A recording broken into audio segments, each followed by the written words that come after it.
ಮಂಜುರ್ಲಿ ದೈವ ಬೇಕಲ್ಲ ನಿನಗೆ. ನಿನ್ನ ಬಿಟ್ಟು ಬೇರೆ ಎಂತ ಸಹ ಬೇಡ ಪಂಜುರ್ಲಿ. ಬರ್ತೇನೆ ನಿನ್ನೊಟ್ಟಿಗೆ. ಆದ್ರೆ ಈ ಊರಿನ ಮಂಜುರ್ಲಿ ನಿನಗೆ ಸುಖ ಶಾಂತಿ ನೆಮ್ಮದಿ ಕೊಟ್ರೆ ಈ ಊರಿನ ಜನಕ್ಕೆ ಎಂತ ಕೊಡ್ತೆ? ನೀನೆಂತ ಹೇಳಿದ್ರು ಸಹ ಕೊಡ್ತೇನೆ.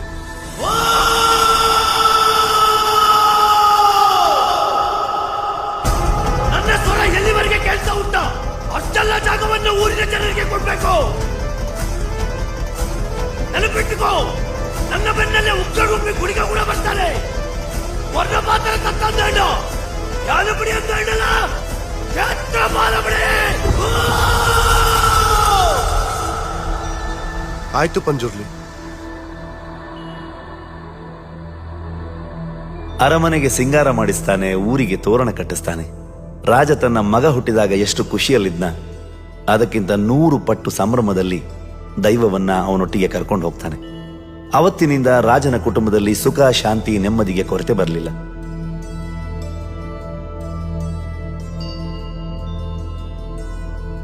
ಊರಿನ ದೈವ ರಾಜನ ಮಡಿಲಿಗೆ ಬಿತ್ತು, ರಾಜನ ಊರು ಊರಿನವರ ಮಡಿಲಿಗೆ ಬಿತ್ತು. ಆವತ್ತಿಂದ ದನಿಗಳ ಮನೆಯಿಂದನೇ ಭಂಡಾರ ಅಬ್ಬರದಲ್ಲಿ ಹೊರಡುದು. ಮತ್ತೆ ಈಗಿನ ದನಿ ಎಂತಕ್ಕೆ ನಮ್ಮ ಹತ್ರ ಜಾಗ ವಾಪಸ್ ಕೇಳುದು? ಅದು ಅವರ ಜಾಗ ಅಲ್ಲ ಮಗ, ಹಿಂದೆ ಕೇಳುದ್ರಲ್ಲಿ ಅಂತ ತಪ್ಪಿಲ್ಲ. ಆದ್ರೆ ನಾವಿರುವುದು ದೈವದ ಚಾಕ್ರಿ ಮಾಡ್ಲಿಕ್ಕಲ್ಲ. ನಮ್ಮ ದೈವ ಬಿಟ್ಟು ನಾವೆಲ್ಲಿಗೆ ಹೋಗುದು?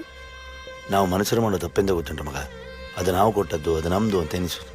ಆದ್ರೆ ಅದು ಎಲ್ಲಿಂದ ಬಂತು, ಯಾರಿಗೆ ಸೇರಿದ್ದು, ಆ ಸತ್ಯ ಗೊತ್ತಿದ್ರೆ ನಾವು ನೆಮ್ಮದಿಯಿಂದ ಬದುಕಬಹುದು.